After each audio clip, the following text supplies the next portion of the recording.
L'origine du projet, c'est se questionner sur l'alimentation en premier lieu de son enfant. Donc moi, c'est avec l'arrivée de mon premier enfant, consommer bio, oui mais bio ça veut dire quoi? Et j'ai plongé littéralement dans le sujet agricole. Donc c'est pleine de chiffres en tête, de conférences, de livres, enfin voilà, en étant à Paris à l'époque, que j'ai fini par me dire, bah après tout, pourquoi pas? Et donc l'origine du projet pour moi, ça vient aussi d'un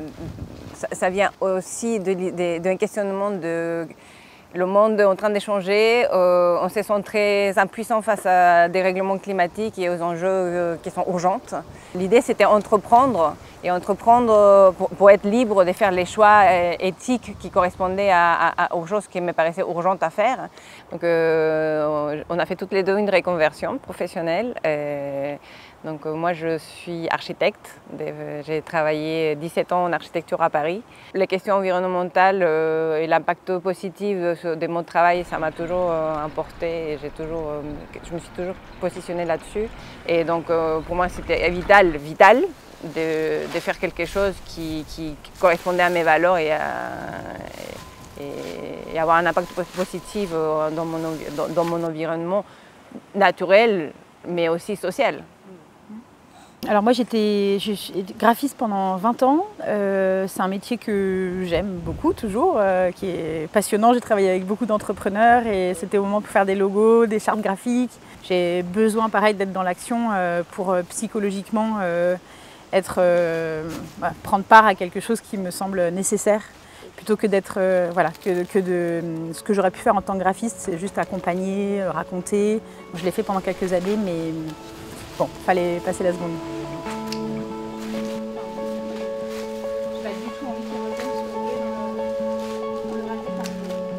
Oui, on s'est rencontrés en formation, donc on a fait le BPREA maraîchage biologique à Brie-Contre-Aubert, qui est un lycée agricole qui est en Seine-et-Marne. Et c'est vrai que moi je m'étais dit que c'était judicieux de se former sur le territoire sur lequel on voulait s'installer. Le hasard a fait qu'on n'était pas dans la même promo, mais on s'est rencontrés et on a bien accroché à ce moment-là. Et on a réalisé en discutant qu'on habitait les deux villes voisines, Lagny et Torigny, et que dans le projet, c'était absolument vital qu'il y ait de la place pour nos familles. Puis on a eu de la chance parce qu'on voulait vraiment Lagny-Torigny, le nord des Seine-et-Marne, il reste très peu des terres agricoles. Donc finalement on a eu de la chance de trouver cette parcelle où on faisait déjà du maraîchage.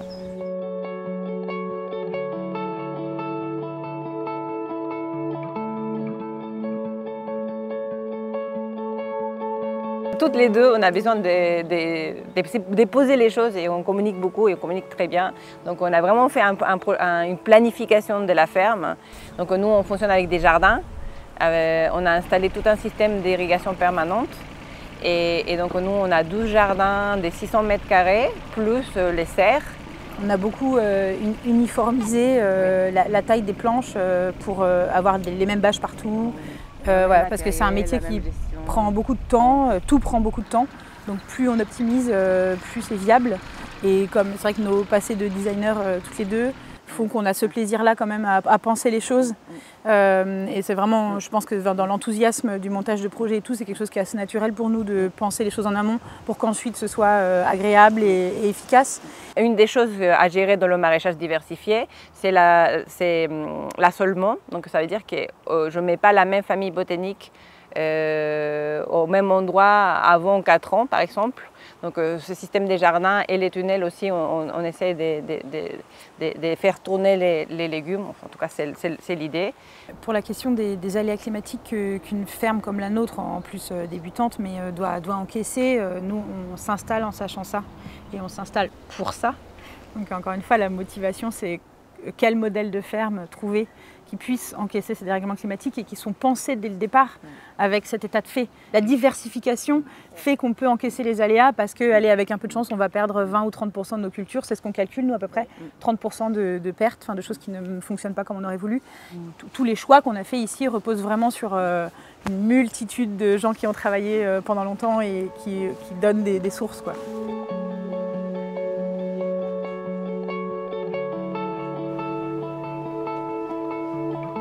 Pendant tout le montage du projet, on s'est rapproché de toutes formes des partenaires, partenariats, conseils, soutien. Donc à commencer par là où on s'est formé, donc c'est le campus Bougainville, et la chambre d'agri, le territoire, donc au Marnay-Gondoire, les associations de gestion, la chambre des commerces. On a travaillé avec Initiative Seine-et-Marne, on a travaillé avec Ferme d'Avenir, avec leur système de microcrédit, pas microcrédit, mais ils sont microcrédit et crowdfunding, et on a fait le crowdfunding avec Bluebees, qui est une entité des Fermes d'Avenir. Enfin, il y a quand même des appuis financiers souvent, mais aussi un suivi dans le projet où on sait qu'ils sont là et ils appuient si besoin. On a reçu un prix du réseau Initiative Nord Seine-et-Marne, qui est un réseau d'entrepreneurs qui est séparé entre le nord et le sud Seine-et-Marne, parce que c'est très grand la Seine-et-Marne et il y a beaucoup d'entrepreneurs, et on a eu la joie, enfin le plaisir d'assister à l'AG, à la fin de laquelle était remis ce prix coup de cœur entrepreneur. Parce que cette année, ils ont décidé de mettre en avant les nouveaux entrepreneurs de l'année. Et visiblement, le fait que ce soit agricole, donc c'est quand même un peu extérieur au monde entrepreneurial habituel, et ils ont eu l'air de trouver ça pertinent qu'on souhaite s'installer en agriculture. Et c'était très intéressant de voir que c'est un réseau très structuré, avec des initiatives qui accompagnent les entrepreneurs. Donc nous, on les avait sollicités pour un prêt à taux zéro. Et ça a fait suite à cet accompagnement-là, où ils avaient eu un regard sur notre business plan. Et c'est voilà, ce genre de choses qui nous confortent un peu dans les choix qu'on a fait. Oui, et c'était un plaisir de voir énormément de jeunes entrepreneurs aussi qui ont tous une volonté d'avoir un impact positif sur leur territoire, et ça fait toujours plaisir.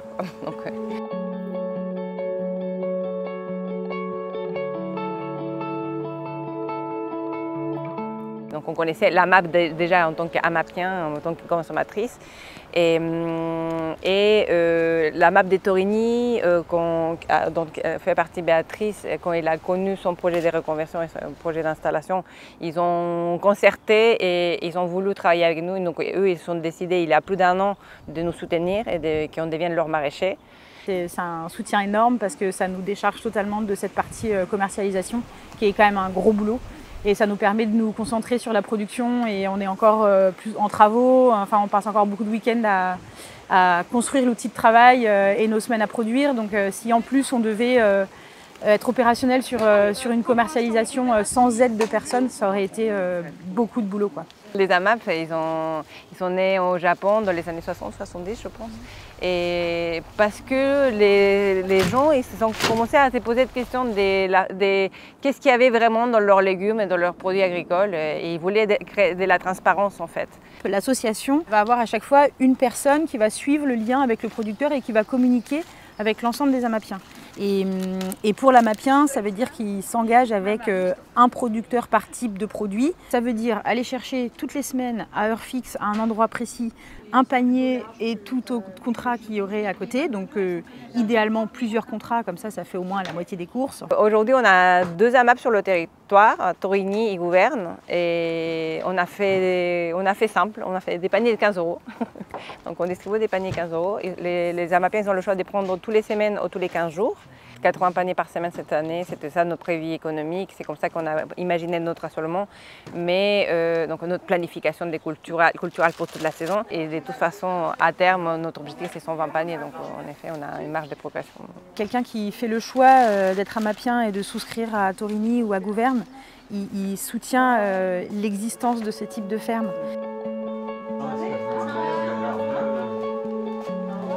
Pour revenir sur l'évolution de la ferme, si on peut dans 10 ans transmettre une ferme qui a un sol qui fonctionne avec les aléas qu'on connaît et qui vont aller en s'empirant, c'est ça qui nous motive vraiment, c'est de se dire cet outil de travail sera existant, nous on l'aura lancé, on l'aura créé, il aura fonctionné 10 ans, mais après nous ce sera quelqu'un d'autre. Maintenant, pour que ça continue à tourner, il faut que les gens soient au rendez-vous, et la MAP ou la vente à la ferme par la suite permet ça absolument. Sans les consommateurs, les fermes n'existent pas.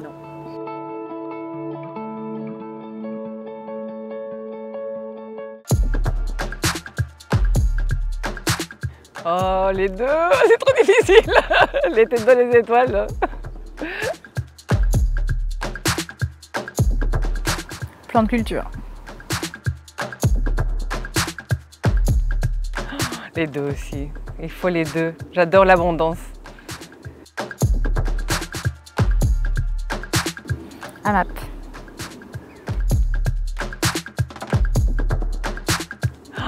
Autonomie.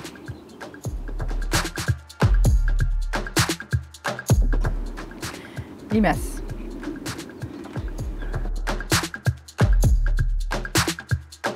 Pluie.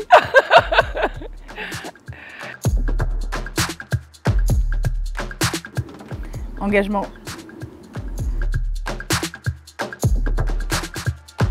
Carotte. 1000 fois.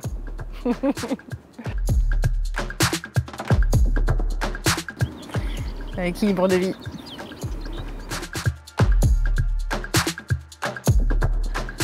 Et je pense que c'est important de vivre bien, donc un modèle business model qui tient la route, quitte à encaisser des aléas et voir, viser haut pour trouver un équilibre. Intuition.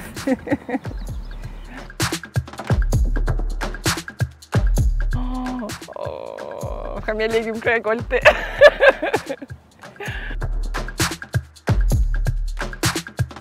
Transmission. En tout cas, le vivant est fascinant, quoi. Enfin, c'est tellement fou de cultiver la terre et de sortir un légume. En tout cas, oui, là, on l'a vécu. La première légume, c'est aussi une rencontre. La vie est belle pour ça.